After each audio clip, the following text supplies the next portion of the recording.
ఆదేశించిన 5 లక్షల పైచిలకు మెజారిటీతో కాంగ్రెస్ పార్టీ యొక్క అభ్యర్థి ఖమ్మం పార్లమెంట్లో గెలవబోతున్నాడు. ముఖ్యంగా ఖమ్మం జిల్లా అంటేనే కాంగ్రెస్ పార్టీ కిల్లా, కాంగ్రెస్ పార్టీ కంచుకోట ఈ ఖమ్మం. అటువంటి కంచుకోటని ఇంకో దుర్భేద్యంగా ఎవరు ఏ పార్టీ కూడా కాంగ్రెస్ పార్టీ దరిదాపుల్లో రానియకుండా ప్రజలతో మమేకమైపోతూ ప్రజల అండగా ఉంటూ ప్రజల మద్దతు నిరంతరం పొందుతూ కాంగ్రెస్ పార్టీ ఇంకా బలోపేతమై ఖమ్మం పార్లమెంటే కాకుండా తెలంగాణలో కూడా దాదాపు 16 పార్లమెంట్లు కనీసం గెలవబోతూ ఉన్నాం. రాహుల్ గాంధీ గారి యొక్క భారత్ జోడో యాత్ర యొక్క ప్రభావం ఏమిటో మనందరం ప్రత్యక్షంగా చూశాం. కర్ణాటకలో కాంగ్రెస్ పార్టీ, తెలంగాణలో కాంగ్రెస్ పార్టీ గెలవడానికి ప్రధాన కారణం రాహుల్ గాంధీ గారి యొక్క భారత్ జోడో యాత్రగా నేను భావిస్తూ ఉన్నాను.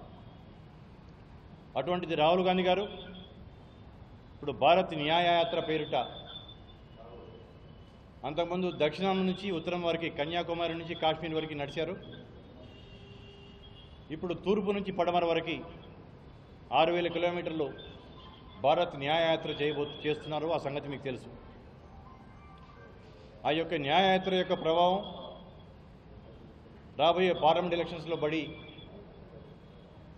కాంగ్రెస్ పార్టీ ఆధ్వర్యంలో పనిచేస్తున్న ఇండియా కూటమి ఎర్రకోటపై జెండా రెపరెపలాడి కాంగ్రెస్ పార్టీ యొక్క జెండా, ఇండియా కూటమి యొక్క జెండా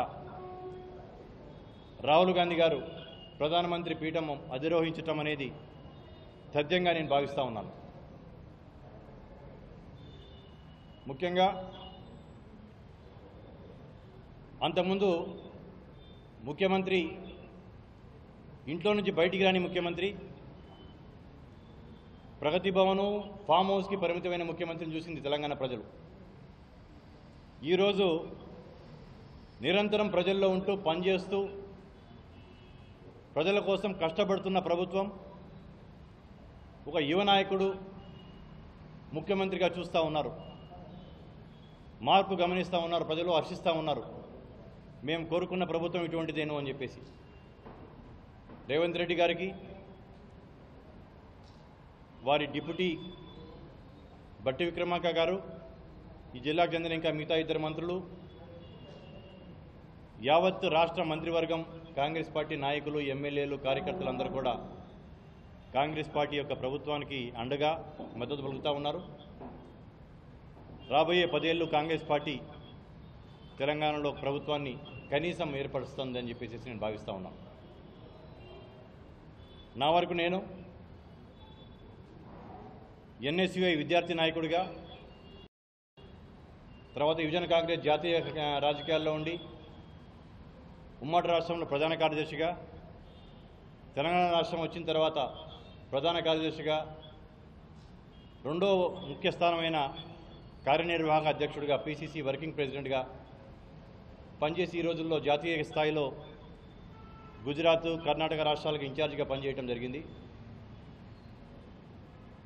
నేను కూడా ఖమ్మం పార్లమెంటు నియోజకవర్గంలో కాంగ్రెస్ పార్టీ అభ్యర్థిగా పోటీ చేయడానికి నా యొక్క ఆసక్తిని హైకమాండ్కి విన్నవించుకోవడం జరిగింది. ఈ రోజుల్లో నాకంటే సీనియర్స్ కాంగ్రెస్ పార్టీలో సీనియర్ నాయకులలో అతి కొద్ది మందే ఉన్నారు. నేను 87 నుంచి కాంగ్రెస్ పార్టీ రాజకీయాల్లో ఉన్నాను. ఒక స్వాతంత్ర సమరయోధుడి కుటుంబం నుంచి వచ్చాను. కాబట్టి కాంగ్రెస్ పార్టీ అధిష్టానం, నాకున్న కాంగ్రెస్ పార్టీతో ఉన్న అనుబంధం, నాకున్న సీనియారిటీ, ఖమ్మం జిల్లా ప్రజలతో, ఖమ్మం జిల్లా నాయకులతో నాకున్న అనుబంధాన్ని అన్నీ గుర్తించి నాకు అవకాశం కల్పిస్తుందని చెప్పేసి నేను ఆశిస్తూ ఉన్నాను.